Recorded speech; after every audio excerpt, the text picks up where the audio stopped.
contents d'avoir l'opportunité d'être ensemble pour étudier la parole du Seigneur. C'est toujours un privilège chaque fois que nous avons cette opportunité. Et nous sommes contents de vous voir. Beaucoup de gens qui n'étaient pas là, des gens qui étaient absents. Et on est toujours content de vous voir. C'est toujours un plaisir. Dimanche dernier, nous avions révisé le texte de... C'était quoi encore? Jean 12? Matthieu 12. Ok, Matthieu 12, 6. Ça dit quoi?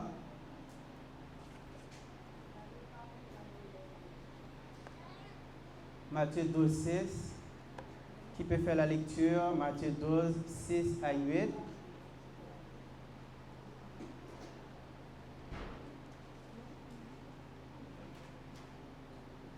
Or, je vous le déclare, il y a ici plus que le temps. Si vous savez vraiment ce que signifient ces mots de l'Écriture, je désigne la bonté et non des sacrifices d'animaux. Vous n'auriez pas condamné des innocents, car le Fils de l'homme est maître du sabbat. Merci, frère Sorel. C'est qui s'exprime ici? C'est Jésus-Christ qui parlait. Il parlait à qui? Aux pharisiens. Dans quelles circonstances? On est à l'école, on révise. C'est une révision qu'on fait.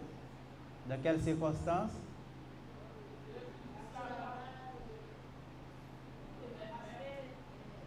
C'est quoi le contexte? Ouvrez votre traduction, regardez. Si vous l'oubliez, c'est correct. Ouvrez votre traduction, regardez le contexte. Parce qu'il est important, chaque texte, chaque discours est fait dans un contexte particulier. Et c'est à partir du contexte qu'on pourra comprendre le message. On a vu le verset 12, le paragraphe premier, ces disciples qui avaient faim se mirent à arracher des épis et à manger.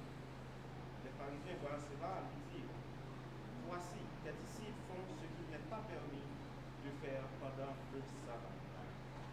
C'est alors que Jésus a répondu, n'avez-vous pas lu ce que fit David lorsqu'il eut faim, lui et ceux qui étaient avec lui? Merci, frère Nathan, pour la lecture du texte.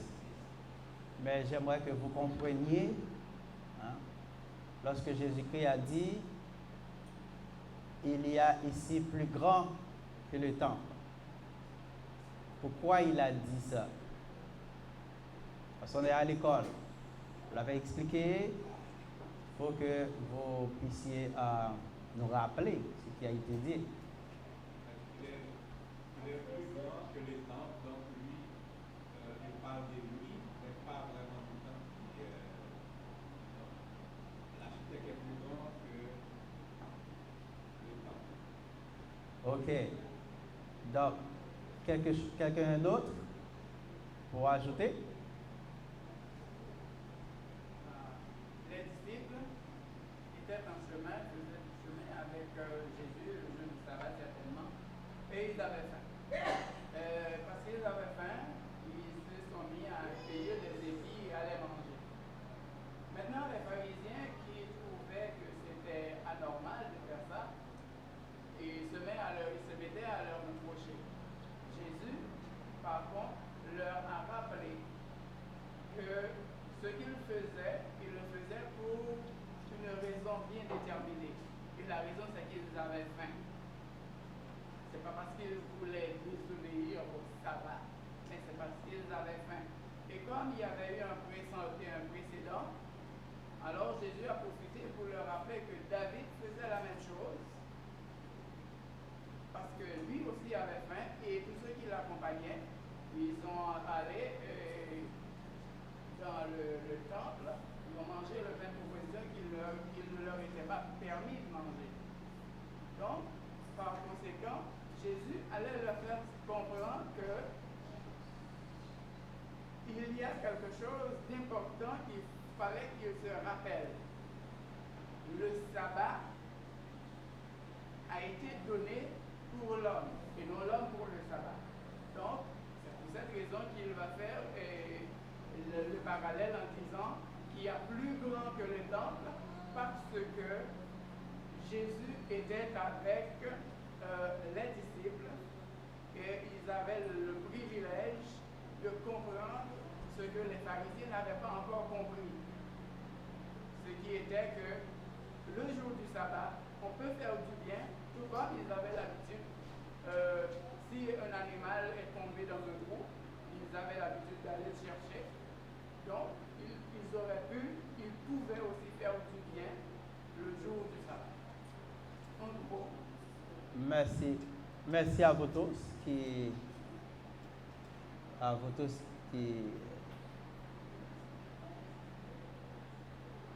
avez répondu. Nous étions au paragraphe 6, mais il y a ici plus grand que le temple. Donc, Frère Franz a donné des explications correctes, mais qui va au-delà de ce paragraphe, qui va beaucoup plus de la suite en ce qui concerne le sabbat. C'est correct aussi. Mais ici, Jésus-Christ avait dit effectivement que David entrait dans le temple, il a mangé les pains de proposition, en fait, qui étaient réservés simplement aux sacrificateurs, qui était permis seulement aux sacrificateurs de manger. Et lui et ses compagnons ont mangé, mais ils ne sont pas morts, ils n'ont pas été punis pour ça. Et Jésus-Christ a mentionné aussi que les sacrificateurs dans le temple, ils violaient le sabbat sans être coupables. Parce que le jour du sabbat, il ne fallait faire aucune œuvre, aucun effort physique. Il ne fallait pas travailler. Or, les sacrificateurs, leur travail, leur tâche était d'offrir des sacrifices. Et ils continuaient à le faire le jour du sabbat, dans le temple, parce que, rappelez-vous, le sabbat devait être sanctifié, comment? Moralement, cérémoniellement. Moralement, il ne fallait pas travailler. Cérémoniellement, il fallait offrir des sacrifices. Et qui devait recevoir ces sacrifices, qui devait opérer, qui devait faire ces sacrifices? Les sacrificateurs. Donc, ils travaillaient le jour du sabbat, mais ils n'étaient pas coupables, parce que c'était inscrit par Dieu, que c'était admis par Dieu dans ce jour-là. C'est pourquoi, effectivement, on voit qu'il y a le bien qui est permis d'être opéré le jour du sabbat. C'est ce qui va expliquer le paragraphe 7. Mais Jésus-Christ a dit, il y a ici plus grand que le temple. Ça veut dire, le sabbat, pour le sanctifier, il fallait se rendre où ça? Dans le temple. Le sacrifice qu'on donnait, il fallait le faire où ça? Dans le temple. Donc, entre le sabbat et le temple, lequel est le plus important? C'est le temple. Parce que c'est dans le temple qu'on observait le sabbat de manière cérémonielle. Donc Jésus a fait abstraction du sabbat dont il parle, mais il va leur montrer que le temple où on offre les sacrifices, où on vient pour célébrer le sabbat, observer le sabbat, eh bien le temple même, il y a ici plus grand que ça. Donc si le temple qui abrite même le sabbat, il y a quelqu'un qui est plus grand que ce temple, que dire du sabbat lui-même? Donc Jésus-Christ, effectivement, veut faire comprendre, comme frère Gardi l'a souligné, qu'il est plus important, plus grand ici, ce n'est pas en âge ou en grandeur, mais c'est en importance. Il y a ici plus important que le temple. C'est-à-dire, si dans le temple, les gens faisaient des choses, mais ne se rendaient pas coupables, Mais à plus forte raison, il y a ici plus grand que le temple. Mes disciples, s'ils agissent de manière correcte, selon la justice, ils ne sont pas coupables non plus. Je ne sais pas si vous voyez, si vous comprenez. C'est un petit peu très en fait, je peux dire, c'est fine comme explication. Donc, il faut être très à cela pour comprendre ce que je vous explique. Donc, si le sacrificateur dans le temple, qui était important, parce que c'était le lieu de contact entre Dieu et les hommes, le lieu où on offrait les sacrifices, où on célébrait et où on consacrait le sabbat, où on faisait les sacrifices, etc. Si ce temple est important pour le sabbat, mais il y a ici quelque chose de plus important. Il y a plus important que le temple encore. Donc, ce que les disciples ont fait, ils l'ont fait dans le cadre de la justice, puisque ce n'est pas quelque chose qu'ils ont fait de manière désinvolte ou délibérément, ils voulaient faire quelque chose contre, ils étaient contre. Non, ils l'ont fait par nécessité. Ils l'ont fait par besoin. Et le besoin pressant qu'ils avaient, c'est qu'ils avaient faim. Et on l'a déjà dit, quand on a faim, on n'est plus la même personne. Hein? Chengan goût pas jouer. En pile monde dit Chengan goût pas jouer. Et moi en pile monde, en pile humain, les au grand goût, pas passer bon côté, pas même garder même. Parce que peu importe ce qu'on dit, ou aucun problème. Mais les vendent au plein, ou pas grand goût, par exemple, on va faire n'importe quoi, ou pas fâché, etc. Ou content, vendre la plaie. Donc, grand goût. Donc, disciples ont des grands goûts et puis ils ont mangé. Donc, c'est ça que fait Jésus qui pourra le dire. Dans le paragraphe 7, si nous te comprenons qui ça veut dire, moi prends plaisir dans la miséricorde et non dans le sacrifice, nous ne pouvons pas condamner des innocents. Ça veut dire, si nous te comprenons pourquoi moi-même, moi, bail sabbat pour observer, ce n'est pas un bagage pour condamner le monde, mais c'est un bagage pour plutôt partager l'amour, pour faire du bien. Parce qu'il est permis de faire le bien le jour du sabbat.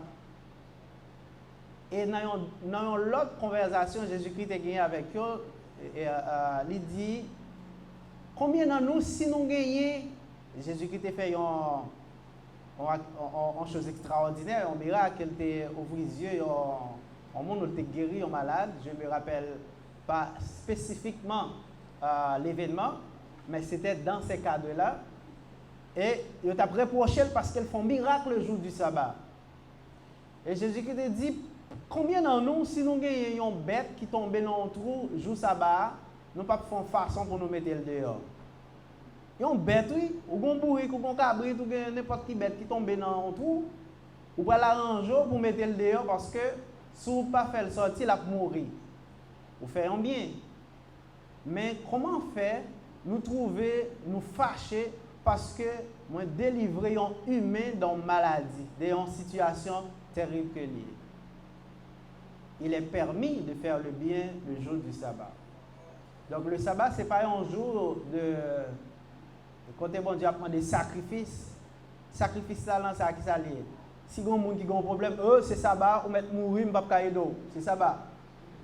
Ça, c'est sacrifice que lié. Bon Dieu va demander ça. Si il y a un bien pour faire pour sauver la vie en monde, jour sabbat ou droit faire. Okay? C'est ça que je l'ai dit. Il dit si les disciples ont un grand goût et que la faim a tué le monde, vous comprenez ça bien, si vous ne pas manger, vous allez mourir. Mais il dit si vous mangez, c'est pour être capable de sauver la vie, pour être capable de combattre la faim. Mais si nous te connaissons, ça bon Dieu dit, nous ne pouvons pas condamner. Donc, il a dit qu'il y a plus grand, il y a ici plus grand que le temple. Ça veut dire, effectivement, lorsque Yahweh a donné le modèle du temple, il a utilisé quoi?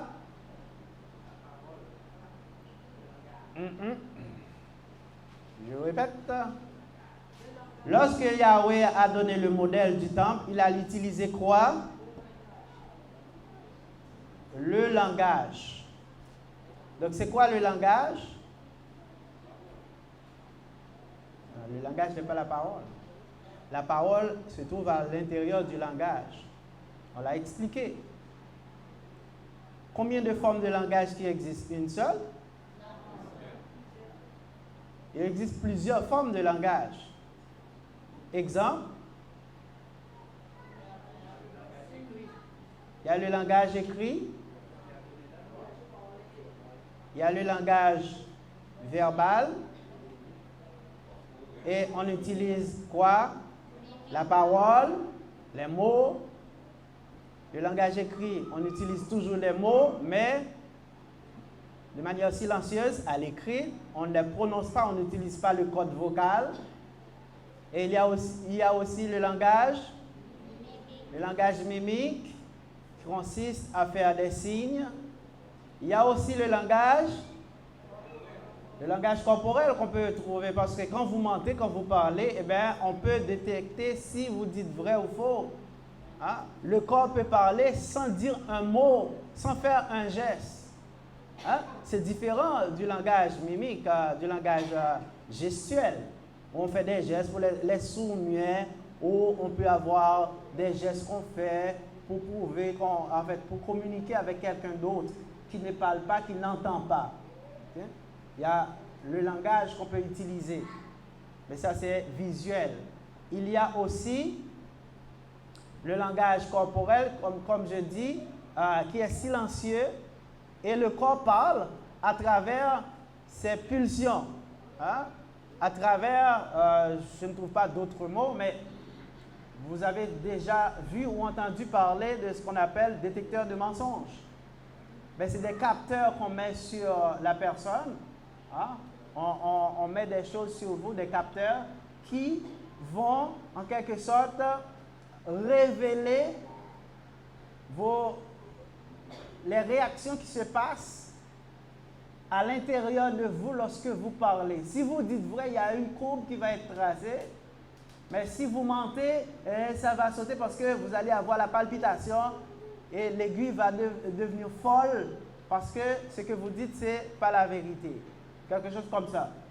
C'est un langage. Vous ne dites pas que ce que vous dites, c'est faux, mais vous l'exprimez. Vous dites quelque chose, mais le corps exprime quelque chose d'autre à travers la machine et on dit, ah, vous mentez, vous ne dites pas la vérité parce que le corps a parlé et c'est scientifique.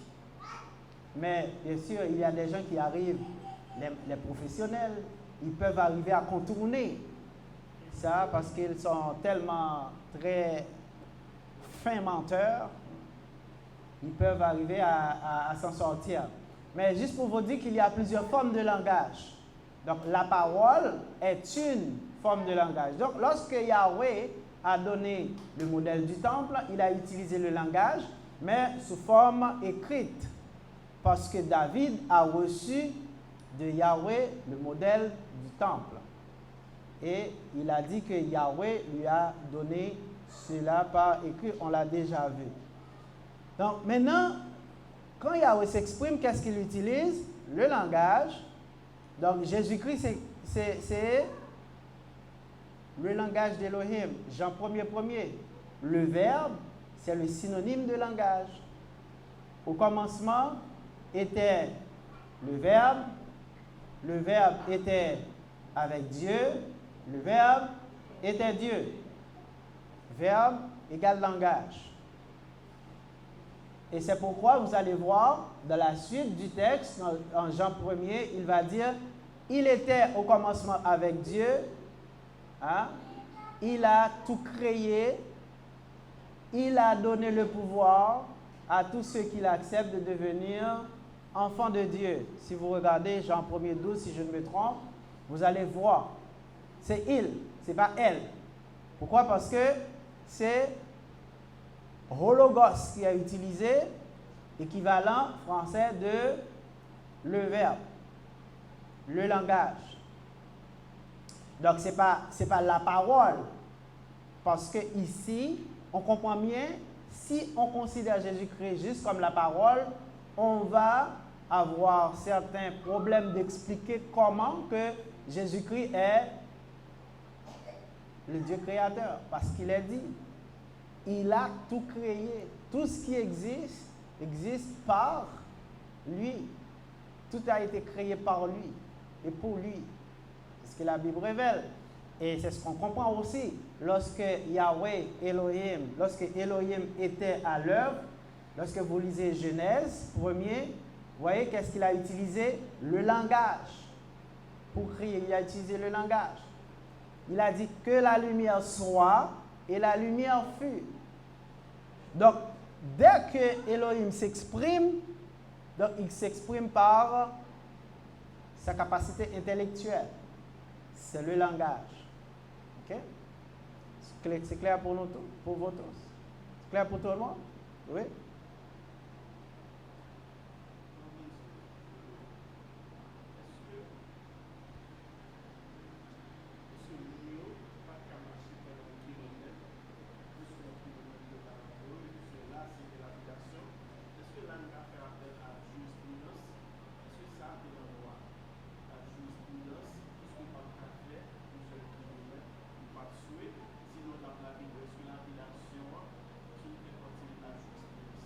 Oui, et lorsqu'il y avait le décalogue, mais il y avait aussi d'autres dispositions.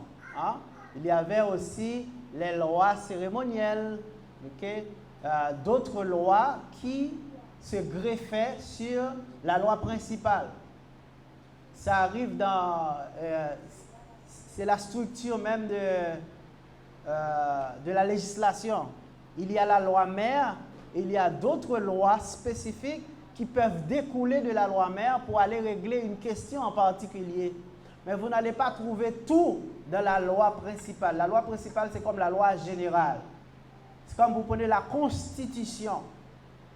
La constitution d'un pays, c'est la loi mère. On entend souvent, on utilise l'expression la loi mère. Donc le décalogue, c'était la loi mère, la loi principale.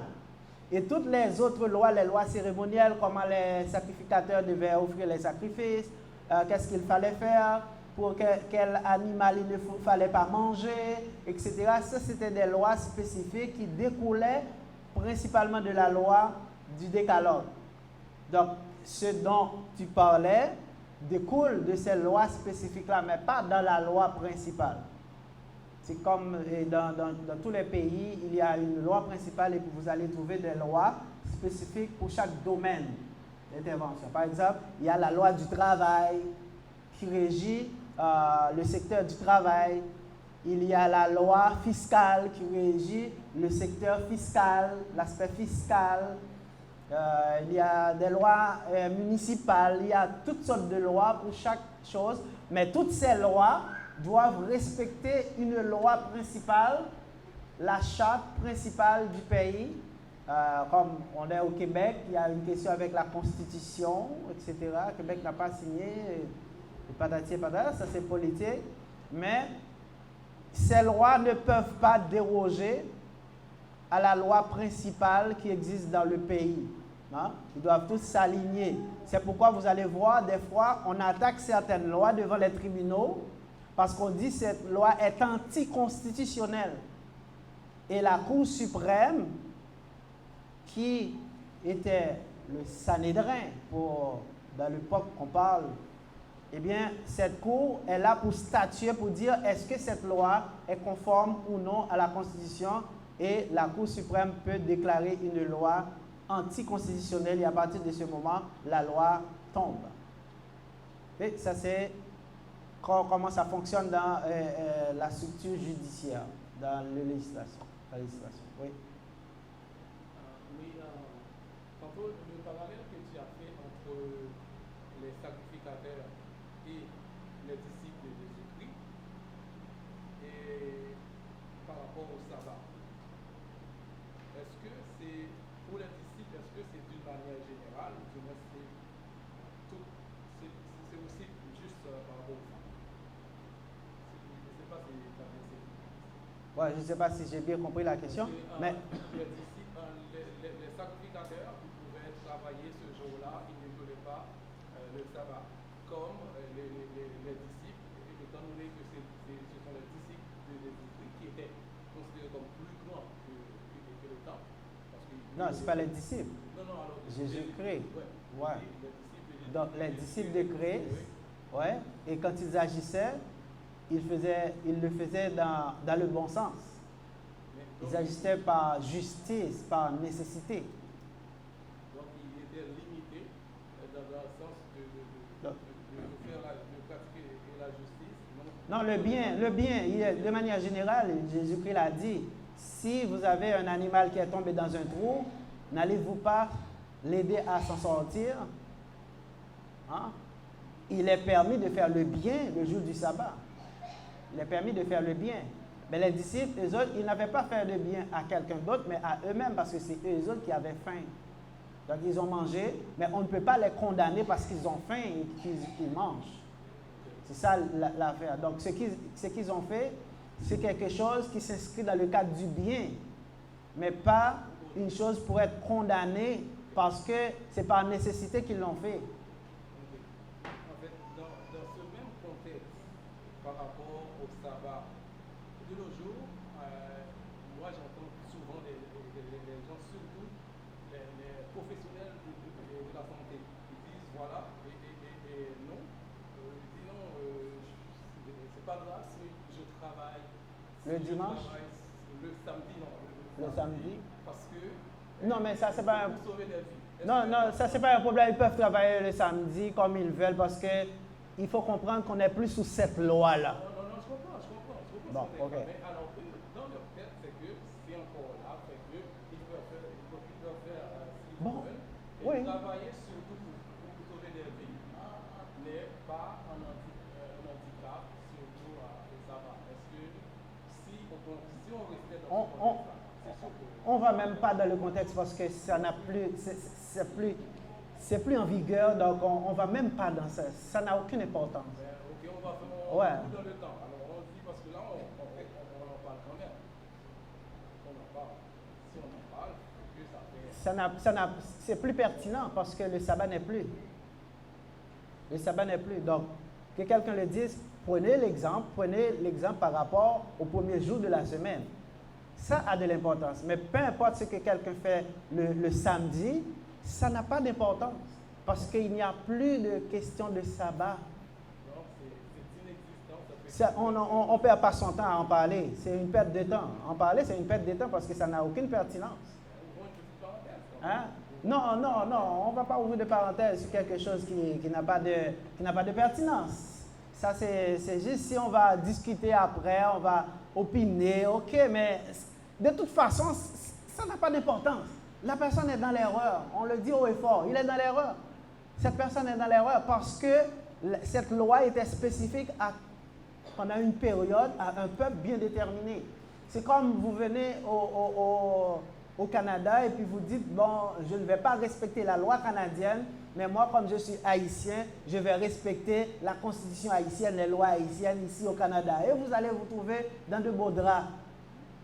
Parce que la loi est en vigueur dans un espace bien déterminé, dans un temps bien déterminé. Et même dans le pays où vous êtes, il y a certaines lois qui ne sont plus en vigueur parce que ces lois ont été remplacées par d'autres lois. C'est ce qui arrive avec le décalogue, avec le sabbat. On n'en parle même pas parce que c'est une perte de temps de parler des gens qui maintenant s'occupent de ça. C'est leur affaire, on respecte leur choix, mais on ne va pas perdre notre temps à opiner parce que c'est juste de l'opinion parce que c'est plus en vigueur. Ce n'est pas cette loi qui nous intéresse.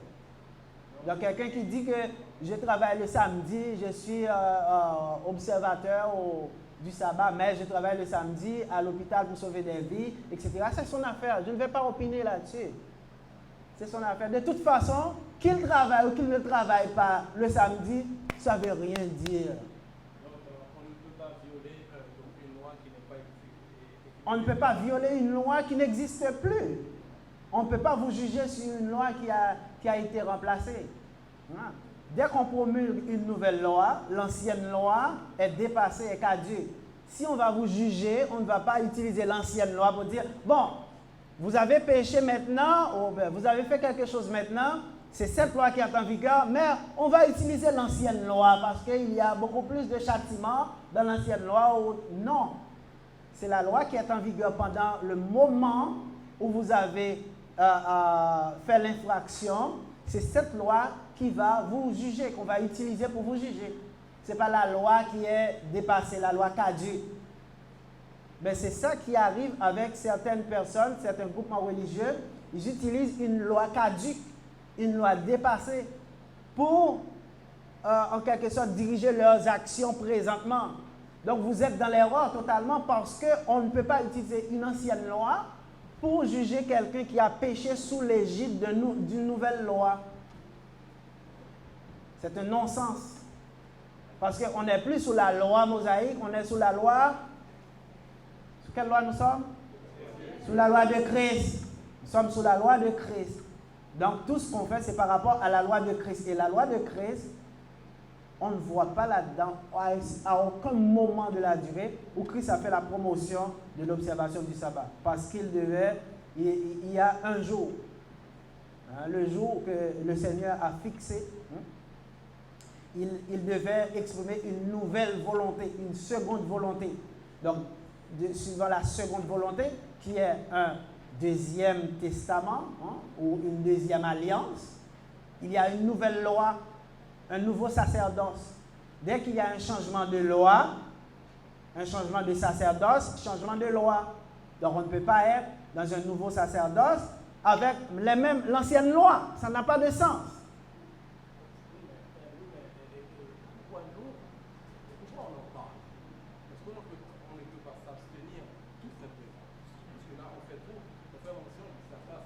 Non, parce que ici, le texte qu'on explique, c'est ça, le texte, c'est de ça qu'il parle. On fait du décodage. On ne choisit pas les sujets. C'est du décodage. Ces textes-là, est-ce qu'on peut les laisser de côté? On ne peut pas laisser de côté. Tu dois les comprendre. Si tu ne les comprends pas, maintenant que tu as la connaissance là-dedans, tu peux défendre ta foi, tu peux le dire. Parce que tu connais. Ben, défendre ta foi, il faut comprendre que, bien sûr, la Bible le dit, mais vous devez être en mesure de défendre votre foi par rapport à ceux qui demandent la raison de votre foi. Si vous ne connaissez pas la vérité par rapport à ces sujets, qu'est-ce qui va arriver? Quelqu'un d'autre va vous prendre, il va vous traîner dans l'Ancien Testament avec, et il va vous tourner la tête avec n'importe quoi, et vous allez le suivre. C'est déjà arrivé. Mais lorsque vous êtes formé, vous êtes au courant, vous avez la connaissance, à ce moment-là, vous êtes à même de consolider votre foi. Parce que n'oubliez pas, la foi, c'est quelque chose qui naît, qui peut grandir, qui peut mourir aussi. Votre foi peut être détruite si vous n'avez pas de connaissance. Ça, c'est la connaissance. Oui, mais la connaissance, alors moi, je dirais, est-ce que c'est important? Parce que moi, très important. Je comprends que je dois avoir de la connaissance dans la vérité. Par exemple, la connaissance qui commence à partir du commencement et de la place. Non. Si je vais là, non. Alors c'est sûr certain que je comprends que si quelqu'un me pose une question par rapport au sabbat et je décide, ou du moins est-ce que je ne peux pas répondre ou je décide de ne pas répondre, donc je ne saurais pas de péché. Non, attends. Alors je peux décider de ne pas répondre. Je dis non, moi, si vous me parlez de Attends. La Bible, c'est un tout. Tu ne peux pas prendre une partie et laisser l'autre partie. Tu ne peux pas dire, moi, ce qui m'intéresse, c'est la grâce. Les autres, je m'en tape. La grâce, c'est le suivi. C'est le prolongement. C'est la suite. Tu ne peux pas comprendre la suite si tu n'as pas la connaissance du commencement. Attention. C'est comme, tu me dis, moi, je veux être médecin, mais pourquoi aller à l'école, à la maternelle, pour pas dire tout ce temps? Je veux aller directement à l'université, là. Oui, c'est à peu près la même chose. Parce que si vous ne savez pas, c'est quoi qu'est-ce que représentait l'agneau dans l'Ancien Testament? que c'est Jésus-Christ maintenant, quand vous voyez Jésus-Christ, on vous parle de l'agneau, vous n'allez pas comprendre grand-chose. Vous n'allez pas comprendre que c'est un plan qui était en déroulement, hein, qui arrive jusqu'ici. C'est un plan que Dieu a tracé. Donc, sur toute la ligne, vous devez comprendre le déroulement du plan du salut pour arriver à Jésus-Christ, pour arriver à cette partie qui nous intéresse. Maintenant, la différence, vous les comprenez, vous les connaissez et vous savez sur quelle partie vous devez mettre accent, quelle partie vous devez pratiquer dans votre vie. La partie que vous devez pratiquer, c'est la partie qui concerne la nouvelle loi. Mais la connaissance de l'ancienne loi est importante pour comprendre la nouvelle loi. Si vous n'avez pas la connaissance de l'ancienne loi, vous ne pouvez pas comprendre la nouvelle loi. Oui. Là, je vais continuer. Il y a un passage qui dit dans la Bible, heureux celui qui lit et ceux qui entendent. Donc, comment je comprends Apocalypse 1er. Oui, 3. Comment je peux comprendre si la personne qui m'explique? On a besoin de mon prédicateur. Ça, c'est sûr, je le sais. Donc, on a besoin d'un guide qui nous explique. Si quelqu'un se contente tout simplement de telle explication et dit voilà, voilà, je n'ai pas. C'est sûr et certain que l'Ancien Testament, on peut le prendre à titre informatif. Mais si je me suis dit voilà, moi, j'ai pas trop de temps, je veux juste de temps en temps aller m'informer dans l'Ancien Testament, mais j'ai pas trop de temps. Comment ça, j'ai pas trop de temps? J'ai pas de temps pour consacrer à l'Ancien Testament. Je vais plus consacrer plus de temps en fait la nouvelle. Ça ne marche pas ce que tu dis. J'ai pas le temps pour consacrer à l'Ancien Testament. Non, mais ça c'est la Bible. La Bible est en deux parties, l'Ancien et le Nouveau Testament. Donc il faut obligatoirement que vous saviez ce qu'est l'Ancien Testament pour bien comprendre le Nouveau Testament. Vous ne pouvez pas passer au-dessus. C'est comme si vous me dites que vous voulez faire une opération à cœur ouvert, mais vous ne voulez pas étudier, je ne sais pas moi, je ne suis pas médecin, la biologie ou pour comprendre quel nerf, quelle veine, quel truc qui passe dans le corps. Vous voulez juste aller droit au but. Ça ne se peut pas. Il faut que vous ayez la connaissance complète. Ça, c'est une connaissance partielle. Vous devez avoir la connaissance complète. C'est important. Et même Jésus-Christ, quand il parlait, qu'est-ce qu'il disait? Vous avez entendu qu'il a été dit. Moi, je vous dis. Mais il faut comprendre que quand quelqu'un va venir avec cette même chose, ce même discours, mais vous allez dire que Jésus-Christ l'a déjà expliqué. Pour pouvoir expliquer le Nouveau Testament, vous ne pouvez pas l'expliquer sans avoir une connaissance de l'Ancien. Impossible. Sinon, vous allez vous jeter en conjecture, etc. Parce que les choses se suivent. Lorsqu'on dit Jésus-Christ, Jésus-Christ a dit, par exemple, je suis le rocher. Hein? Je ne sais pas quel exemple on peut prendre. Parce que le rocher, on sait qu'il était le rocher qui suivait. Vous vous rappelez, je ne me rappelle pas exactement le texte, mais Moïse, dans l'Ancien Testament, sortant d'Égypte pour aller à Canaan, il buvait à travers un rocher. Un rocher leur donnait de l'eau. Hein, Yahweh avait donné l'ordre de frapper le rocher, de parler au rocher. Ce rocher est Jésus-Christ. Mais comment comprendre quand on dit que ce rocher est Jésus-Christ, pour ne pas suivre l'histoire, que c'est ce rocher qui donnait de l'eau physiquement au peuple. Donc pour comprendre que c'est Jésus-Christ qui va donner l'eau aussi. Mais ici, ce n'est pas une eau comme physique pour étancher la soif du corps, mais c'est une eau spirituelle, les 4 éléments de l'évangile qui va étancher, hein, ce message est comme une eau qui va étancher la soif de l'âme. Donc si vous ne comprenez pas, si vous n'avez pas la connaissance du passé, de l'Ancien Testament, vous ne pouvez pas comprendre le Nouveau Testament. Donc en gros, c'est important de le comprendre. Donc, on l'explique pour que vous puissiez être à l'aise avec. Parce qu'on utilise le texte de Jésus-Christ. C'est Nadège?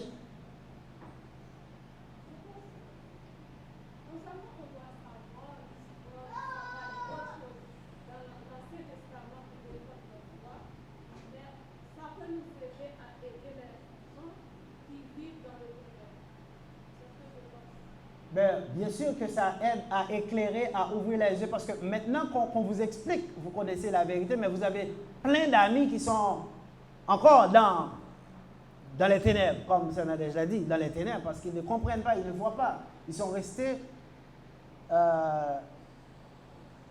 bloqués dans le temps, dans l'Ancien Testament. Okay? Ils sont bloqués là. Mais ils continuent à observer le sabbat, alors que le sabbat n'est plus. Lorsqu'on observait le sabbat, c'était obligatoire, c'était une loi nationale, tout le monde devait le faire. Et faute de l'observer, on était puni de mort. Hein? Mais maintenant, c'est optionnel. Si vous voulez le faire, vous le faites ou pas. C'est parce que c'est plus en vigueur. Donc, il y a plein de choses. Mais lorsque vous connaissez la réalité, vous connaissez la vérité à propos de ça, vous pouvez éclairer d'autres personnes qui sont dans les ténèbres, qui ne comprennent pas encore. Simplement en allant en Deutéronome 5, 1 à 15. Vous pouvez leur montrer pourquoi le jour du repos a été donné. Parce que les gens étaient esclaves physiquement en Égypte. Est-ce que vous étiez esclaves? Oui, on est esclaves par la foi. Ben oui, mais observez le sabbat par la foi aussi. Parce que les deux ne marchent pas. C'est concernant le paragraphe 2 de Matthieu 12, où, en parlant de connaissances antérieures, je vois que la question posée par les pharisiens est une question très balancieuse. Quand ils disent « Voici tes disciples font ce qu'il ne leur est pas permis de faire pendant le sabbat. » Ici, c'est comme s'ils viennent dire à Jésus, si tu connaissais le sabbat, si tu connaissais nos lois, tu aurais empêché tes disciples de cueillir des épis de blé et de les manger. Les pharisiens ne posent jamais des questions comme innocentes. Jamais. Les pharisiens ne posent jamais à Jésus des questions innocentes. Ils posent toujours des questions, soit qu'ils connaissaient déjà la réponse, et des questions pour piéger Jésus. Et Jésus connaissait le fond de leur pensée avant même de vous exprimer. Connaît ce que vous voulez dire.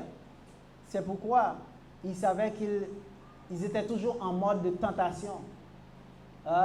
Il lui tendait des pièges. Mais il n'est jamais tombé dans leurs pièges. Quand ils ont dit ça, c'est pour se montrer que eux autres, ils sont bons, ils observent les sabbats, mais je suis mieux que vos disciples. Moi, je ne cueille pas de blé durant le sabbat. Tes disciples regardent. Parce que les pharisiens, ils veulent toujours baisser, écraser les autres pour se mettre en valeur. C'est ce qu'ils font toujours. Et il existe toujours des gens comme ça, des gens qui veulent vous rabaisser pour s'élever à votre dépens. Donc, on ne peut pas le faire parce qu'on peut se glorifier simplement par rapport à soi-même. On ne peut pas se glorifier par rapport à autrui. C'est très important. Pas encore sur la même chose là. Alors, c'est juste pour une sorte de synthèse. Alors, concernant la prédication de ça, est-ce que c'est une chose parmi lesquelles que les chrétiens doivent éviter de faire ou de ne pas pécher? Quoi? Observer le sabbat. Est-ce que c'est une des choses qu'on ne doit pas faire pour ne pas pécher? Observer le sabbat? Oui.